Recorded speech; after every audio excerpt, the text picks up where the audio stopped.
Programa número 20 de Caminos y Pueblos. ¿Cómo estás, Deca? ¿Cuál es el tema central de hoy? Los orígenes de Sintra. Tenemos una invitada, Liliana Estupa. Habrá recomendaciones bibliográficas A cargo de la invitada. y alguna noticia del ayer. Sí, en este caso noticias internacionales de 1911. Vamos.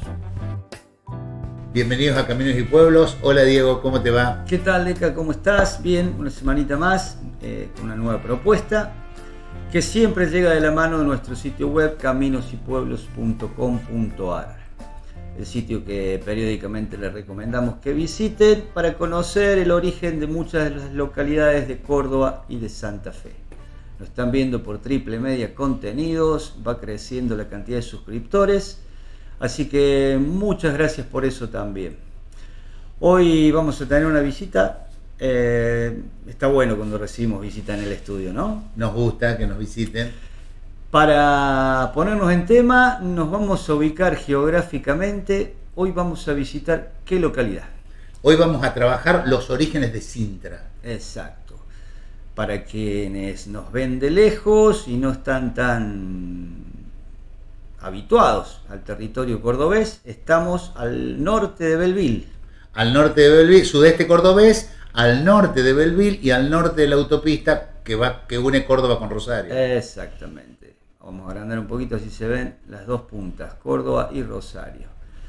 Bueno, una localidad, dijimos sobre Ruta 2, muy cerca de Noetínger y Zaira, que hemos conocido ya en nuestro sitio web.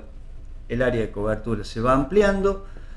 Hoy vamos a presentar a quién, Deca. Presentamos a nuestra invitada, Liliana Estupa, profesora de Historia, docente de la Universidad Nacional de Villa María, secretaria de Educación y Cultura de la Municipalidad de Sintra. ¿Vamos a la charla? Dale. Hola Liliana, gracias por estar aquí. Hola Héctor, ¿cómo les va? Bueno, un gusto para mí, la verdad que me den la posibilidad de estar hoy acá. Es un placer enorme, así que muchísimas gracias. No, por favor. Hoy es para hablar sobre los orígenes de Sintra. Así es, Sintra, mi pueblo natal. Bien. ¿Nos contás un poco de los primeros habitantes, los litines? Así es. Bueno, la verdad que Sintra es un pueblo que pertenece al departamento Unión. Bueno, desde sus orígenes, esta zona fue habitada por los aborígenes, los litines, que en realidad eran indios pacíficos y cordiales, muy amables, porque de hecho cuando lo que fue la zona de Fraile Muerto, cuando se instala Lorenzo Lara y Mimesa y Marcela de Mendoza. Acá, bueno, discúlpame Liliana, claro. Acá tenemos el plano del ingeniero Lavergue, publicado en 1867, Fraile Muerto y la zona que estamos hablando, y ahí es la cañada sobre la que están ustedes, Exactamente. que se denomina El Acequio. Perfecto. Nosotros estamos muy cerca de ese arroyo, que hoy se denomina Arroyo La Acequión, que trae su nombre desde hace muchos años. Y bueno, ¿por qué nombre Fraile Muerto? Porque los litines ya eran parte de estas personas que habitaban en este lugar, porque bueno, fueron encomenderos de Lorenzo Lara y Mimesa, y Marcela de Mendoza. Estos indios incursionaban en toda esta zona del Talamuchita hacia el norte, abarcando lo que es hoy Sintra, Chilibroste, San Antonio de Litín, todas estas poblaciones que se han formado casi a fines del siglo XIX y principios del siglo XX, podríamos decir. San Antonio de Litín, por ahí, es una comunidad muy cercana a la nuestra, pero que data fue fundada unos años antes que Sintra. Sintra es una comunidad que surge a la vera del ferrocarril cuando pasa el ramal ferroviario que une Las Rosas con Villa María. Perfecto, ahora si retrocedemos al comienzo y los primeros españoles de la zona.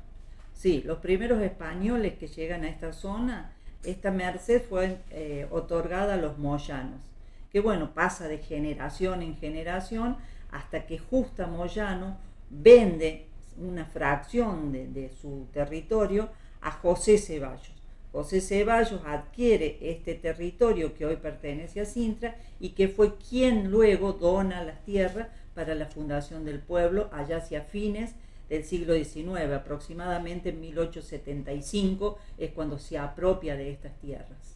Perfecto. ¿Hay algo más para agregar de esta familia que producía la estancia? Ceballos, bueno, fue un gran hacendado, que ellos tenían o sea, manejaban un amplio territorio, lo que es la zona de Sintra, la zona de San Antonio de Litín, parte de la zona de Chilibroste, en realidad también la casa de los Ceballos, que no estaba precisamente donde hoy está anclado el pueblo de Sintra, sino que hay a unos pocos metros, precisamente donde hoy está el cementerio de Sintra, ahí estaba la casa de los Ceballos. Con respecto a la localidad, al este, al oeste, nos precisa. Al este de la localidad de Sintra estaba la casa, que funcionaba un poco como posta, porque había un camino que venía desde la zona del Fortín, paraba en la casa de los Ceballos, donde dejaba la correspondencia, pasaba luego por otra posta que era la de los Arroyos, para llegar luego a Fraile Muerto. Perfecto.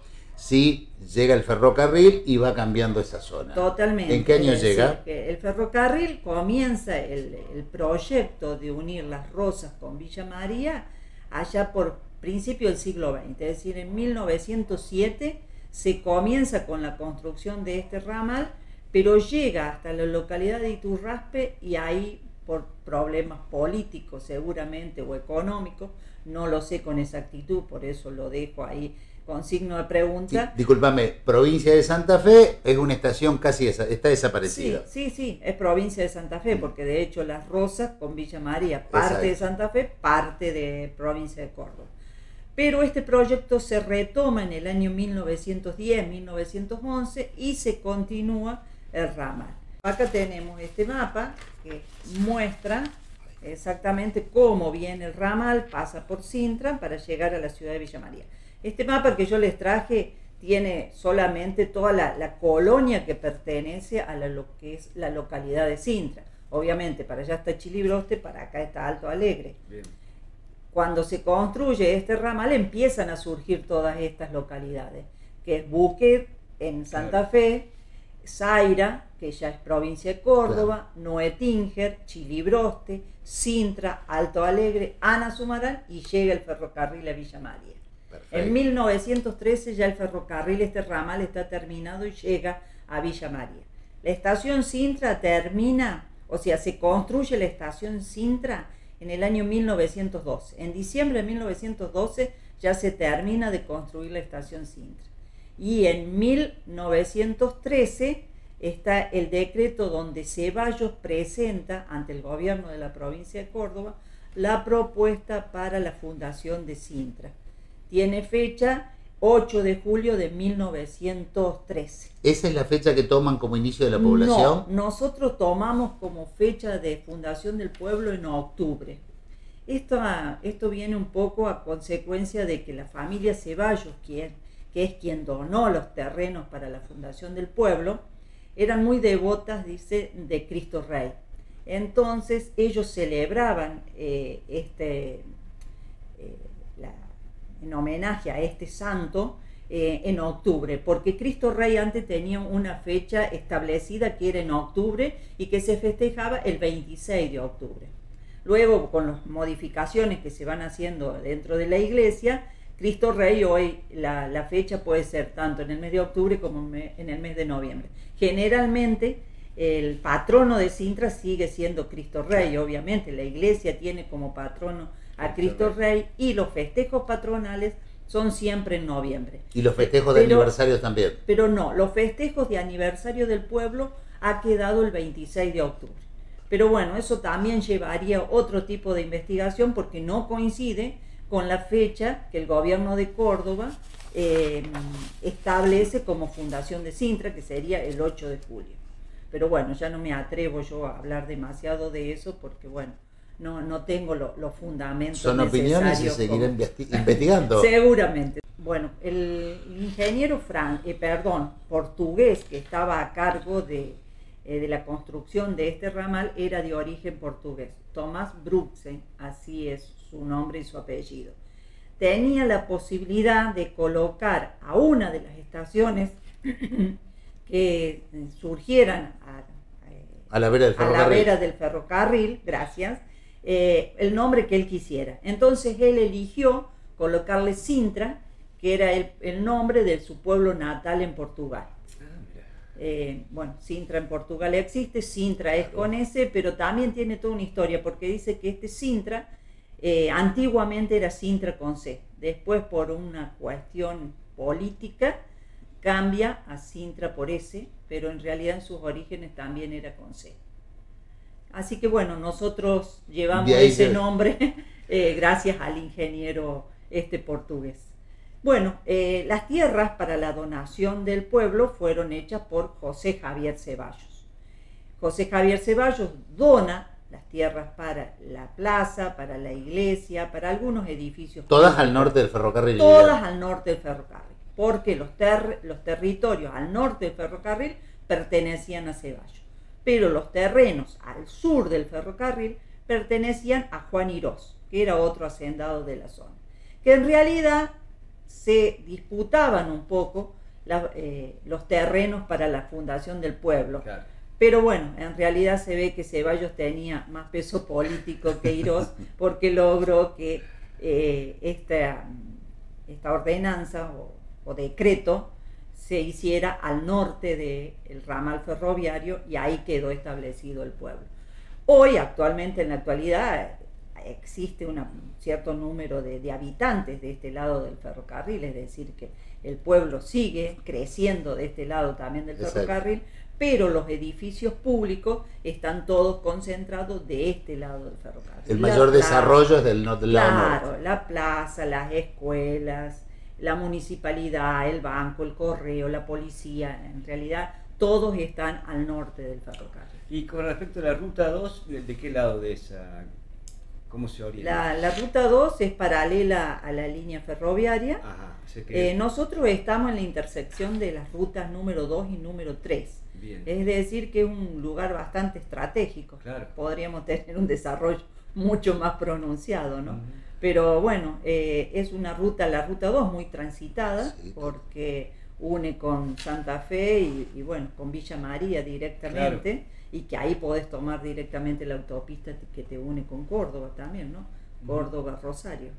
Y bueno, y la ruta 3 que viene desde Belleville, Las Varillas, sigue esa ruta. Y que un cruce estratégico. Claro, es un cruce estratégico. ¿Cuáles son las particularidades de esta zona, de la zona de Sintra? Las tierras, si bien están en plena pampa húmeda, nosotros no tenemos una calidad de tierra tan buena como podrían tener, podremos denominar la zona de Marco Juárez. Claro. Discúlpame, Liliana, siempre más dedicada a la ganadería. Siempre fue dedicada a la ganadería. En realidad, las personas que se dedicaban a las actividades rurales fundamentalmente se inclinaron por la actividad ganadera más que por la agricultura. Si bien en sus inicios hubo bastante el tema de la agricultura, porque de hecho el ramal ferroviario surge para darle salida a los productos que se sembraban y se cosechaban en esta zona, y que era necesario darle una salida mucho más rápido, porque obviamente llegar hasta la ciudad, hasta la Fraile Muerto, lo que hoy es Belleville. Claro, lo que hoy es la ciudad de Belleville, en ese momento eran distancias bastante importantes, 40, 50, 60 kilómetros. Imagínense en aquella época, bueno, trasladar el cereal hasta Fraile Muerto era prácticamente un incordio. Entonces este ramal viene a darle solución a toda esta zona rural que comprende, vuelvo a repetir, Nuetínger, Sintra, Chilibrote, San Antonio de Litín incluso, que estamos a 10 kilómetros nosotros, prácticamente. Claro, son localidades muy cercanas. Comunidades muy pequeñas, ambas comunidades, muy cerca, estamos solamente a 10 kilómetros, y bueno, en realidad que bueno, los colonos de Sintra y de San Antonio interactúan prácticamente juntos. Como les decía... Discúlpame, zona de tambos y cremerías. En la década del 50, del 60, 1960, 1970, fundamentalmente la actividad más importante en esta zona era la ganadería y predominaban los tambos. ¿Por qué? Porque una familia con 100, 150 hectáreas podía tranquilamente vivir. De hecho, había muchísimos colonos en la zona rural. En este mapa se ve claramente la cantidad de colonos que existían, porque este es un mapa bastante viejo de Sintra, podríamos decir del siglo XX, donde acá están bien delimitados los colonos de aquella época. Entonces, bueno... Y hay una buena distribución de la tierra, o sea, no hay grandes distancias. En aquella época, no, porque bueno, acá está el punto. En el año 2000, bueno, todos sabemos cuando viene el boom de la soja, ¿qué pasa? Ya en la década del 70, con una ley de desalojo que se da en la República Argentina, afecta obviamente a todos los colonos de esta zona. Entonces, desalojando a muchísimos de los colonos que vivían en la zona rural de acá, que fundamentalmente eran arrendatarios, porque no todos ellos eran propietarios. Claro. Entonces, ¿qué pasa? En esta época se produce un éxodo bastante importante, no solo de la gente del campo hacia el pueblo, sino a la ciudad, fundamentalmente a la ciudad de Villa María. Muchísima gente de Sintra se fue a la ciudad de Villa María, o a otros a Belleville, bueno, y otros a otros lugares, pero fundamentalmente a Villa María. Entonces empezaron a quedar grandes extensiones que, bueno, se fueron vendiendo. Y bueno, ¿qué pasó? Que grandes extensiones hoy pertenecen a gente que no vive en Sintra, que solo la utiliza para la siembra de soja, trigo, según la estación, maíz, que son los cultivos que hoy predominan, y bueno, ya ha quedado bastante despoblada la zona rural de Sintra. Claro, se perdió la equidad de reparto de tierras. Exactamente. De hecho, la localidad de Sintra está rodeada de grandes extensiones de tierra cuyos dueños nadie vive en Sintra. Vos me preguntabas recién si era una zona de muchas queserías o de tambos. Han quedado, sí, algunos tambos, por suerte quedan algunos tambos, porque eso genera mucho más trabajo, genera un cierto movimiento en la economía de la localidad y de la región, más que la siembra de soja o de trigo, que contratan a alguien que contratan servicios que siembran, otros que fumigan, otros que cosechan, y se terminó la actividad dentro del campo. En cambio, el tambo siempre ha generado mucho más trabajo, podríamos decir, necesita mucho más mano de obra. Entonces quedarán unas 4 o 5 tambos muy grandes y unas 4 fábricas de queso. Que eso es lo que hoy le da cierto impulso a la economía de Sintra, porque bueno, requieren de muchos empleados, tanto la fábrica de queso como los tambos. Hemos tenido un gran éxodo de gente del norte, es decir, han llegado a la localidad muchísima gente del norte que se ha establecido en los campos. Y bueno, es decir que hay una permanente rotación de la población. Podríamos decir que Sintra se caracteriza por una población golondrina, porque son estas personas que vienen a los tambos, a los campos, que probablemente están un tiempo, algunos se quedan a vivir en la localidad y otros, bueno, buscan otros destinos, otros lugares de trabajo. Los primeros centros, los primeros núcleos, o sea, de comercio, almacenes de ramos generales, obviamente. Claro. Cuando se construye la estación del ferrocarril, se construye también ahí a la vera del ferrocarril un almacén de ramos generales. Este primer almacén de ramos generales, ¿qué hacía? Proveía de alimentos a todas las personas que estaban en la campaña, en la construcción del ferrocarril, y a los pobladores que vivían en la zona. Porque ya había algunos pobladores. Por ejemplo, voy a nombrar 3 apellidos que son los Peralta, los Peralta y los Arroyos, que son 2 familias que actualmente están en la localidad. Y que bueno, fueron uno de los primeros pobladores entre Sintra y Belleville. Ellos tenían campo en esa zona y aún quedan descendientes de esa familia en los campos. Pero bueno, en realidad hoy Sintra tiene una particularidad, no tiene industrias, entonces también eso afecta a la economía de la localidad. Por suerte digo, porque bueno, se han instalado sobre la ruta 2 algunas chancherías, como el caso de BLD y Winca. Sí, que han empezado a proliferar ahora. Claro, y que eso genera bastante trabajo. De hecho, 45 personas de Sintra hoy están trabajando en BLD. Obviamente viajan todos los días, tienen un medio de transporte propio estas empresas que todos los días buscan a estas personas, las llevan a trabajar y las devuelven a la localidad. ¿Los orígenes de la educación?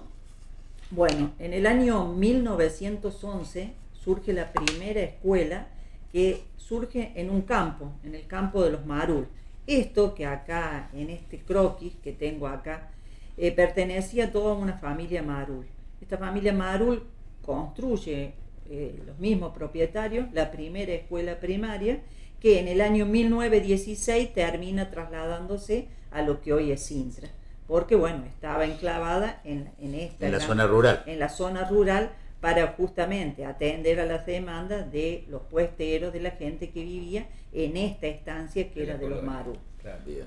También tienen secundario. Hoy tenemos secundario, sí. Bueno, esta primera escuela, que vuelvo a repetir, se inicia en 1911, en 1916 se traslada a la localidad en un edificio prestado, recién logra tener su edificio en el año 1954, pero previo a eso, dado como la población crecía de forma muy acelerada, porque en realidad Sintra tuvo en sus primeros años, hasta la década del 70, una población que crecía permanentemente. De hecho, en el año 1965 llega a tener una población de 3.500 habitantes. ¿Y la actual? Y la actual es de 1.600. Fíjate vos cómo después de la ley de desalojo que yo expliqué, claro, en el año 1970, 1980, cómo muchísima gente tuvo que emigrar a otros lugares porque no había fuentes de trabajo. Claro. Lo que nunca se dio en Sintra fueron esta particularidad, no se crearon industrias. Entonces, al no tener trabajo, la gente tiene que obviamente emigrar en busca de trabajos. Y tiene otra particularidad que hasta la actualidad nosotros la padecemos, que es, si bien nosotros tenemos una guardería municipal en la actualidad, un jardín de infantes, una escuela primaria, una escuela secundaria y un CERMA, es decir, un CEMPA y un CERMA de adultos. Perfecto.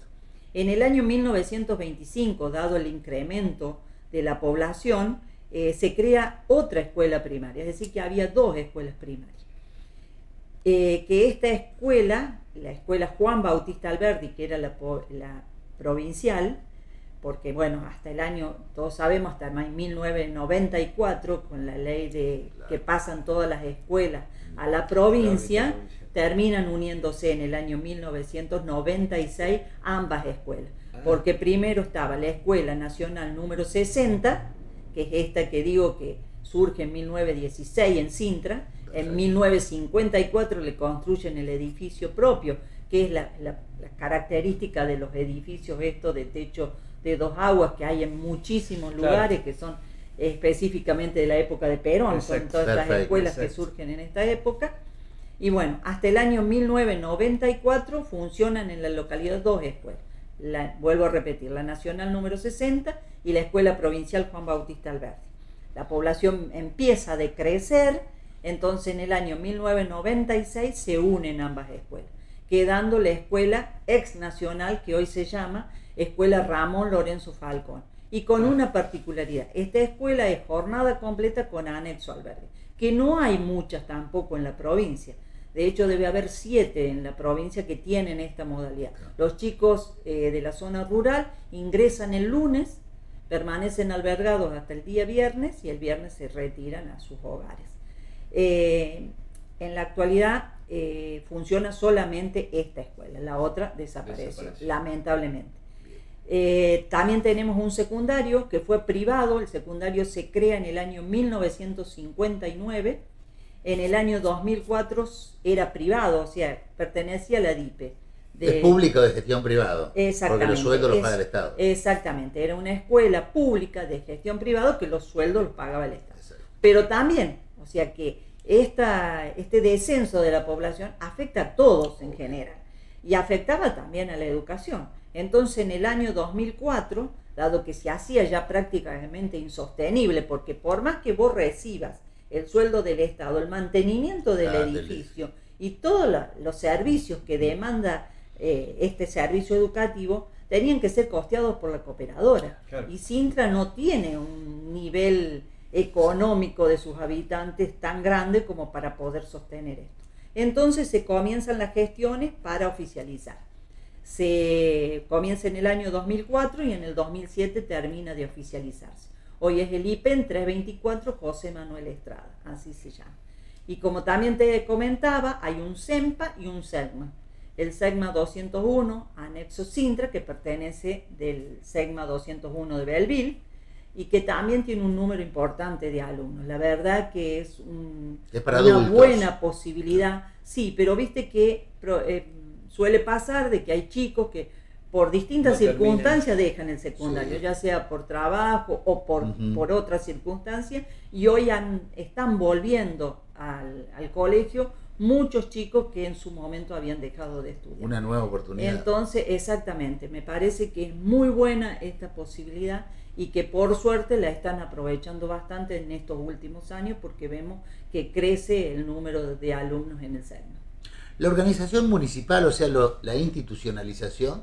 Claro, primero, bueno, no tuvimos municipalidad, obviamente. Recién en el año 1939 se empieza a gestionar ante el gobierno de Córdoba la municipalidad, o sea, la ordenanza para crear un municipio en Sintra. Y bueno, recién en el año 1941, a través de elecciones, obviamente, se elige al primer intendente, que representaba a una unión vecinal. El primer intendente fue el señor Félix Jorge, era uno de los comerciantes más importantes de la localidad, y bueno, ese fue el primer intendente que tuvo la localidad de Sintra a partir del año 1940. Siempre es muy lindo y muy grato recibir visitas, muy interesante la charla. Nos han quedado algunos temitas fuera del programa por cuestiones de tiempo, pero no va a faltar oportunidad. Nos hemos conocido bastante sobre los orígenes de Sintra. Exactamente. Viene ahora la parte del programa donde citamos algunos libros y bibliografías relacionados con la localidad. Liliana nos mostró un trabajo referido a los 100 años de vida institucional de Sintra, que lo hemos estado hojeando acá y que esperamos que en algún momento sea un libro y que podamos compartir con todos. Pero hay otras recomendaciones bibliográficas, ¿no, Deca? Sí, que también están a cargo de la invitada, Liliana. Liliana, lo de las anécdotas de Sintra, año 2004, escrito. Exactamente. En esta oportunidad, bueno, siendo docente de la escuela primaria, había un proyecto que teníamos cada vez que se hacen los festejos patronales, las escuelas siempre participan con algún proyecto. Entonces, en esta oportunidad nosotros decidimos presentar las anécdotas de Sintra.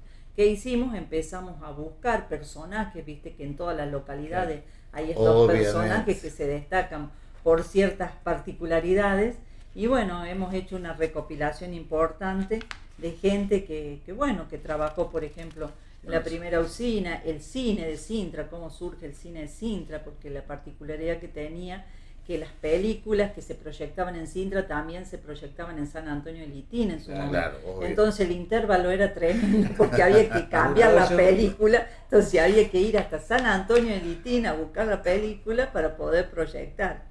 El Día de los Muertos, que era todo un acontecimiento, imagínate, ir en todos al estos cementerio. Bueno, después los domingos de fútbol, como en la actualidad, ¿no? Era realmente la pasión del sintrense ir a la cancha de fútbol, ¿no? Bueno, las casas de ramos generales, y bueno, así se van contando distintas anécdotas. ¿Cuándo se convierte en libro? No sé, cuando tengamos los recursos, cuando tengamos los recursos. Se podrá sumar a esta otra investigación que venís realizando y profundizando. Sí, por supuesto. Siendo directora del colegio, se festejaron las bodas de oro. Y acá sí hice hacer un libro que es en realidad son relatos. Acá, bueno, obviamente que yo hice la introducción, porque bueno, en ese momento era la directora. Bueno, cuento un poco la historia, cómo surge esta escuela, después hay un párrafo dedicado a cada uno de los directores y después anécdotas de distintos ex alumnos que pasaron por la escuela. Así que bueno. ¿Se consigue este libro? En la actualidad no sé si en la escuela queda alguno. La verdad que a mí me ha quedado solo este ejemplar. Creo que no quedan más. Que es del año 2009, por 2009, exactamente. Cuando el IPEN 324 cumple sus bodas de oro. Toda una literatura que siempre es difícil conseguir, pero cualquier contacto con las municipalidades o las secretarías de cultura de cada localidad va a facilitar la cuestión.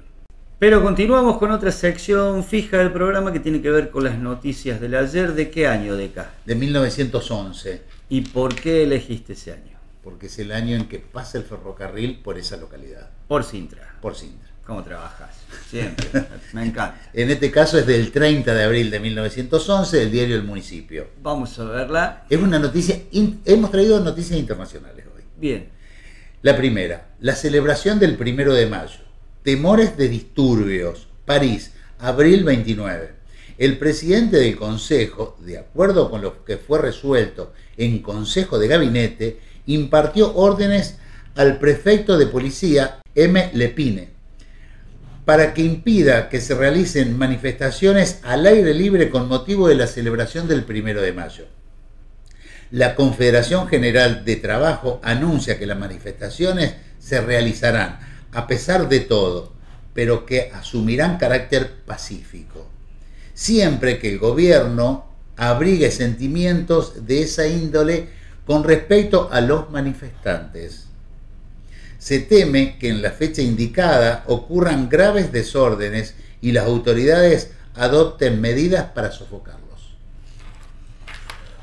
Una fecha que hace 100 años o hace meses siempre tiene conflictos.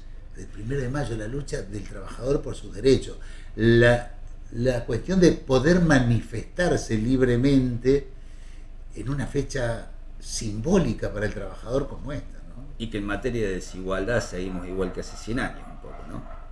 Estamos más de 100 años, estamos cerca de lo que fue el centenario de nuestra república y me parece que son temas que no lo estamos resolviendo, o la lucha del trabajador por sus derechos sigue. Esto no es que la historia se repite, sino que la historia continúa, podemos decir, ¿no? Así es. Bueno, esto pasaba en el mundo, esto es París y ahora nos vamos.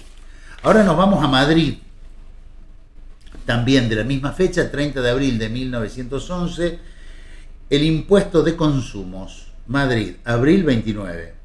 Entre los asuntos tratados en el Consejo de Ministros, prestóse especial atención al proyecto de supresión de los impuestos de consumo. El presidente, señor Canalejas, hizo referencia a la actitud de la minoría conservadora del ayuntamiento y dijo que era equivocada, señalando de paso la conveniencia de estudiar seriamente este problema, cuya solución se reclama con urgencia. Trabajos e impuestos. Esto pasaba en el mundo al tiempo que nacía Sintra.